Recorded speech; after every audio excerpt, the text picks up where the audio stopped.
Salut, c'est Zaba et commençons tout de suite par le numéro 9, le pharaon Sekenenreta. Le pharaon Sekenenreta II du nom n'est pas le souverain égyptien le plus célèbre qui ait jamais vécu, mais il a peut-être eu la pire mort de tous. Sekenenreta a régné sur le sud de l'Égypte de 1558 à 1553 avant Jésus-Christ. Son règne a coïncidé avec l'occupation du nord de l'Égypte par les Hyksos, un groupe qui avait envahi le pays depuis le Levant. Cette période a été très instable pour l'Égypte ancienne car le royaume du Nord, gouverné par les envahisseurs étrangers, exigeait un tribut de la part du véritable roi égyptien du Sud. Et Sekenenreta était si furieux de ces exigences qu'il se rebella contre le roi des Hyksos, et une guerre s'ensuivit. Si l'on en croit les légendes ou les récits historiques, la guerre a commencé à cause de quelques hippopotames. Oui, un hippopotame. Le roi des Hyksos s'est plaint du bruit des hippopotames dans le bassin sacré de Thèbes et a exigé que le bassin soit détruit. Il s'agissait d'une véritable insulte pour le peuple égyptien et c'est peut-être ce qui a poussé le pharaon en exil à agir. Mais les mesures prises par le pharaon ont toutefois entraîné à sa propre mort et le meurtre brutal de son fils et successeur, Kamès. Tous deux sont morts au combat contre les envahisseurs. Mais bien que les pharaons aient perdu la vie, leur peuple a réussi à gagner la guerre. Et après la mort du fils de Sekenenreta, Yaothep Ier devint reine régente et c'est à elle que l'on doit la victoire du peuple égyptien. La tombe du pharaon a été découverte par des archéologues en 1886. L'une des premières choses qu'ils ont remarqué à propos de son squelette était qu'il y avait un énorme trou dans son crâne. De la vie générale, il a été tué au combat ou assassiné lors d'un coup d'État. La momie empestait tellement lorsque les bandages ont été défaits que les archéologues ont supposé que le terrible travail d'embaumement a été effectué à la va-vite sur le champ de bataille. Et grâce à la toute dernière technologie des rayons X, les scientifiques ont enfin découvert le véritable destin du pharaon Sekenenreta II du nom. Sa mort a été très brutale et il avait une énorme coupure sur le front due à un coup de hache ou d'épée. Il a également reçu un coup de hache au visage au-dessus de l'œil droit. Et il avait d'autres coupures au nez et il y avait des preuves qu'il avait été frappé par un objet contondant.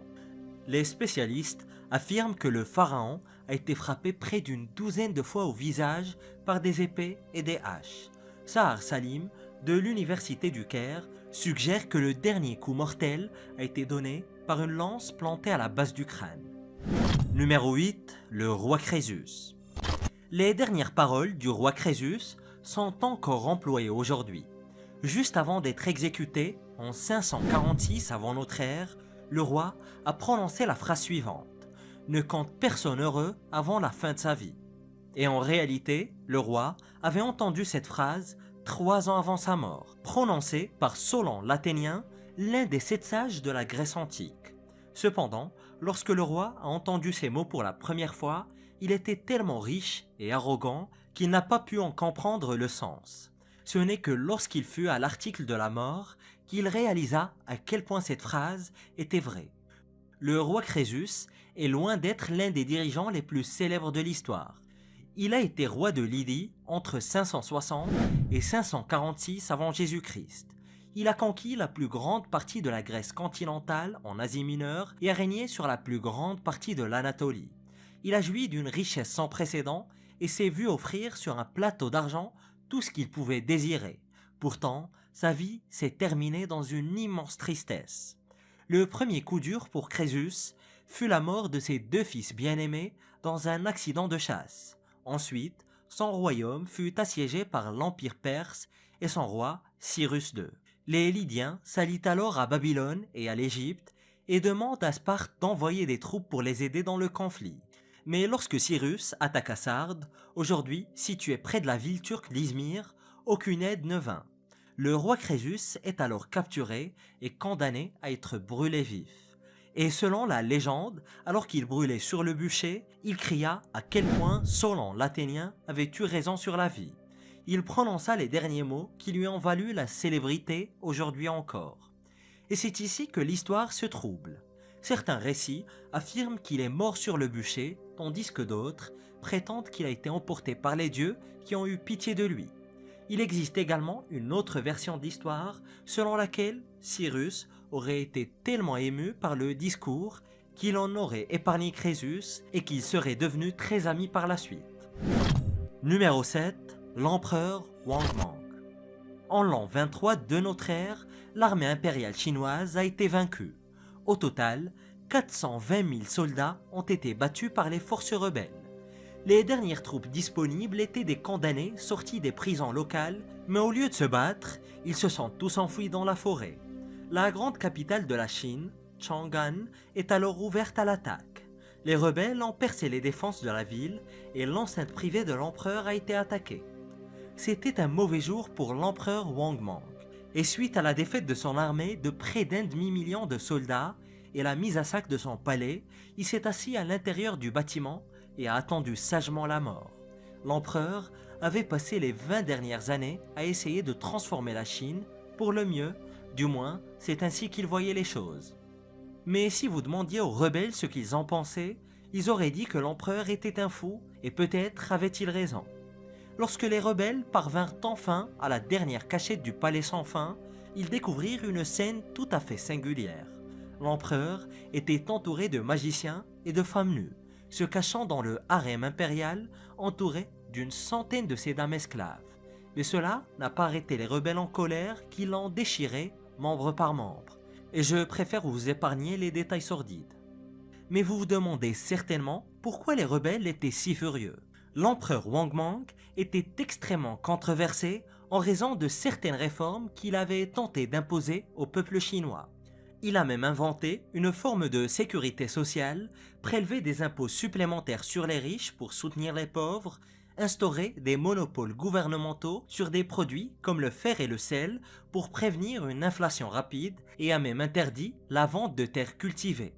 Il a également imposé de lourdes taxes aux propriétaires d'esclaves, ce qui a rendu la possession d'esclaves trop coûteuse et a progressivement contribué à l'abolition de cette pratique en Chine. Et toutes ces réformes étaient vraiment très bonnes pour les gens du commun et vraiment progressistes, et peut-être qu'elles ont été même un peu trop progressistes pour l'époque. En fin de compte, malgré ces tentatives pour améliorer la vie du peuple, les paysans, ceux-là même que l'empereur essayait d'aider, lui arrachèrent les membres et lui mangèrent la langue. Numéro 6. La reine Zénobie. La reine Zénobie est née au début du IIe siècle. Elle régnait sur l'empire palmyrénien et était opposée à Rome pendant la crise du IIIe siècle. Entre 235 et 284 de notre ère s'est joué un chapitre sombre de l'histoire romaine marqué par l'anarchie et la guerre civile. À son apogée, cette crise a divisé Rome en 3 régions principales, l'empire gaulois, l'empire palmyrénien et l'empire romain. On sait très peu de choses sur la vie de Zénobie, mais les récits d'historiens comme Zosime, au 5e siècle de notre ère, écrit 300 ans après sa mort, donnent quelques indications. Zénobie a épousé le gouverneur romain de Syrie, Odeina, ou bien Lucius Septimius Odenatus, et ce, en 258 de notre ère, et ils auront un fils ensemble. Et un conflit majeur se développera entre Palmyre, les Perses sassanides et Rome. L'empereur Valérien de Rome est vaincu et fait prisonnier par les Perses. En réaction, le mari de Zénobie, le gouverneur Odeina, tente de former une alliance avec les Perses pour renverser Rome. Mais son plan échoue. Il finira par acquérir suffisamment de pouvoir pour se séparer de l'Empire romain, mais il sera assassiné par son propre neveu. Bien sûr, le récit complet de ces événements est bien plus complexe et bien plus lent. Mais ce qui nous importe ici, c'est que Zénobie finit par devenir reine régente, régnant à la place de son fils.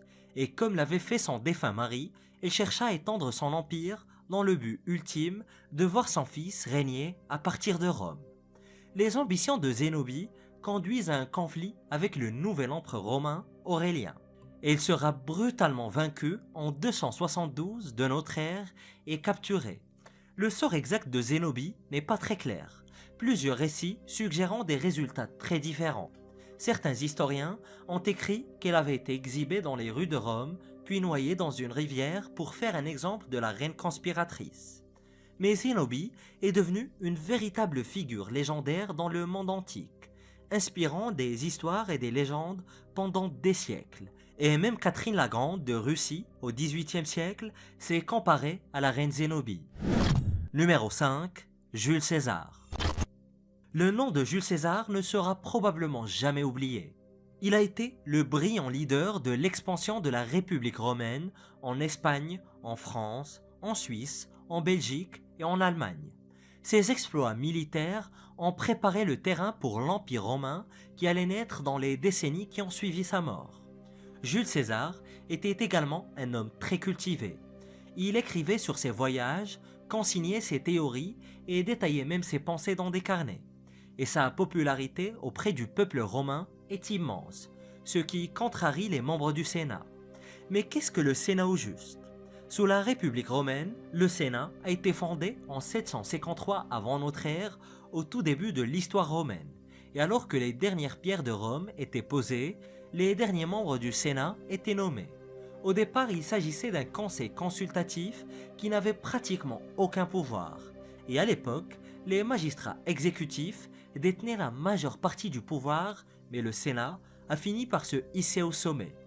Il ne s'agissait pas non plus de représentants élus, mais de personnes nommées au sein de l'organe directeur. Les sénateurs n'aimaient pas César car il accaparait toute l'attention. En outre, il accumulait de plus en plus de pouvoir et de popularité. Cela a commencé avec la guerre des Gaules et qui s'est déroulée entre 58 et 50 avant notre ère. Après avoir conquis la Gaule, qui englobe la Belgique, la France, la Suisse et l'Allemagne actuelle, César refuse de céder le contrôle de son armée. Et puis, en 49 avant notre ère, il rentre à Rome avec sa propre armée et plonge Rome dans le chaos. Et en 44 avant Jésus-Christ, il est nommé dictateur à vie, pas mal comme titre. Il est devenu évident pour le Sénat que César n'abandonnerait jamais le pouvoir. Il semblait prêt à purger Rome des sénateurs gênants et de leur jeu de pouvoir. Et le 15 mars de l'année 44 avant notre ère, les sénateurs ripostent. Entre 60 et 70 sénateurs entourent César avec des lames et le poignardent plus de 20 fois. Et malgré la mort de Jules César, le Sénat avait perdu tout son pouvoir et devint rapidement insignifiant au fur et à mesure que la République s'effondrait. Numéro 4. Le roi Charles Ier. Le roi Charles Ier n'était pas l'homme le plus courageux qui ait jamais vécu. Il n'était pas particulièrement courageux ou digne, mais la façon dont il a connu sa fin était une première pour un monarque britannique et un signe des choses à venir. Charles n'est devenu roi que parce que son frère Henri est mort de la typhoïde en 1612. C'était un garçon très timide et peu sûr de lui, qui n'avait pas beaucoup de charisme d'ailleurs. Et Charles avait également un léger défaut d'élocution, peut-être dû à la consanguinité ou bien à sa nature timide. Mais malgré toutes ses faiblesses, il est couronné roi le 2 février 1626. L'année précédente, il avait épousé Henriette Marie de France, unissant les deux pays par les liens sacrés du mariage. Et le couple aura au total 9 enfants. Charles n'était peut-être pas un homme particulièrement mauvais, mais il ne savait pas comment collaborer avec les autres. Et les historiens racontent qu'il était un bon père derrière les portes closes et un mari aimant. Cependant, il s'est fait des ennemis au Parlement parce qu'il ne faisait confiance à personne d'autre qu'à sa femme. Il ne s'autorisait jamais à prendre en compte les opinions des opposants et en conséquence, Charles est devenu très impopulaire. Au cours du XVIIe siècle, la famille royale d'Angleterre perdait en pouvoir. Les parlementaires se renforçaient à mesure que l'Angleterre se rapprochait d'une démocratie.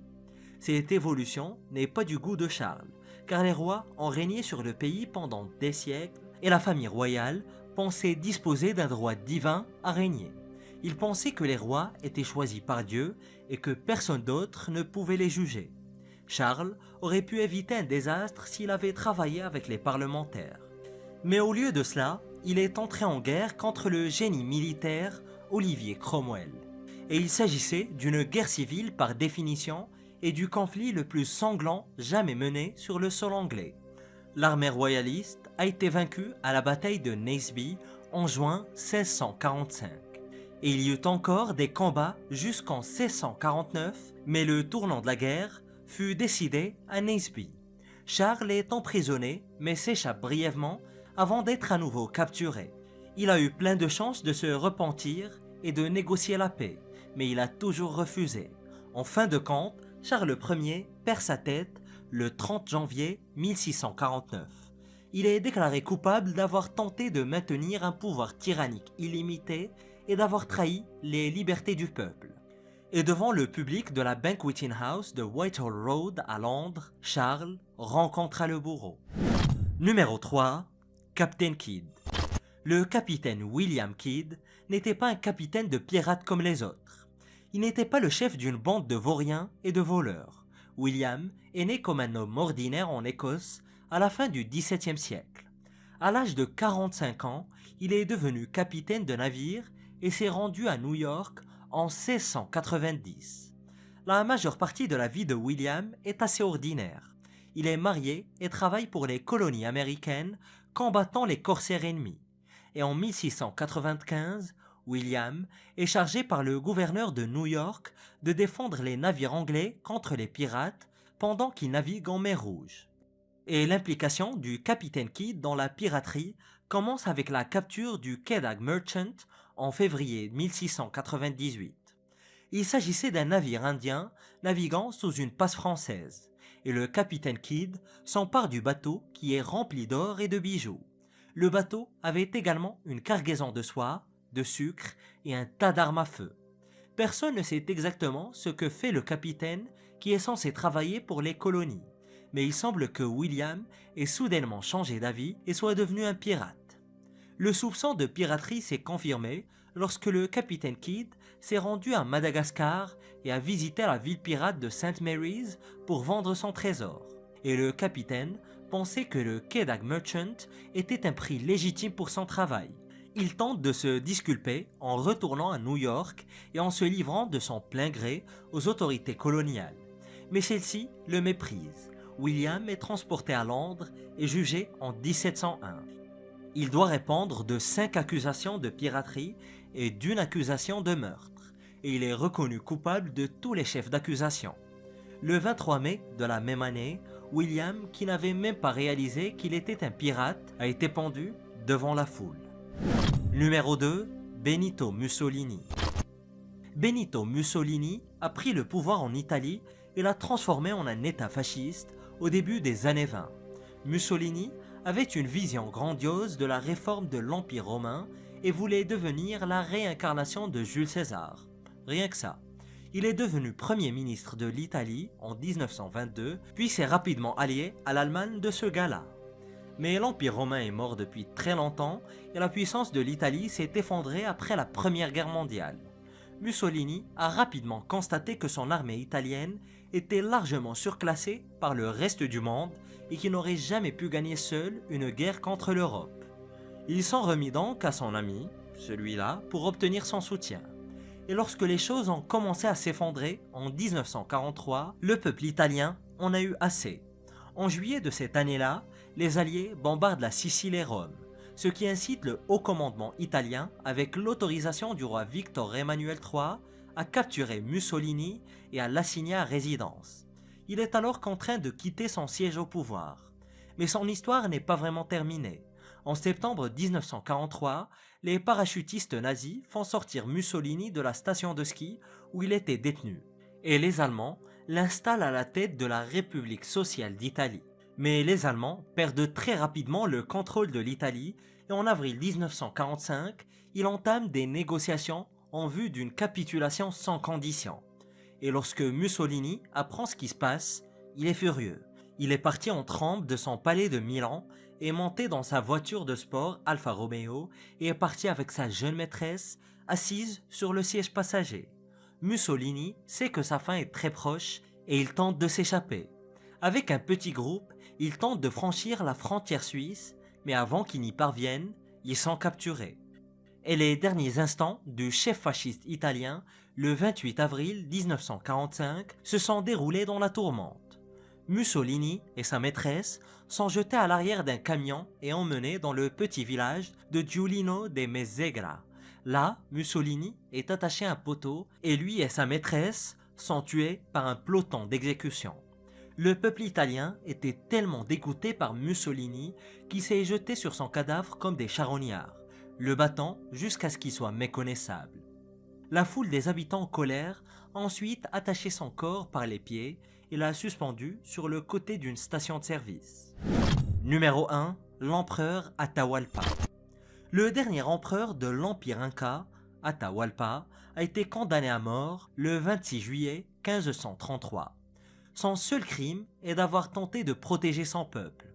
Les Espagnols, menés par Francisco Pizarro, considèrent l'empereur et son influence comme une véritable menace. Ils le capturent et le gardent en captivité pendant 9 mois. Et vers la fin du 9e mois, des rumeurs ont commencé à circuler sur l'arrivée d'une armée composée de 200 000 hommes et de 30 000 sauvages cannibales. Les Espagnols sont alors effrayés et Pizarro décide qu'Atahualpa doit mourir. Et les Espagnols voulaient le brûler vif en tant qu'hérétique, car il se servait entre autres de la religion comme une sorte de justification de leurs actes et considérait chaque Inca comme un hérétique, surtout pour déshumaniser les Incas aux yeux de leurs propres troupes. Cependant, lorsque l'empereur Atahualpa a été attaché au poteau et que la réalité d'être brûlé vif s'est imposée à lui, il est soudainement devenu religieux.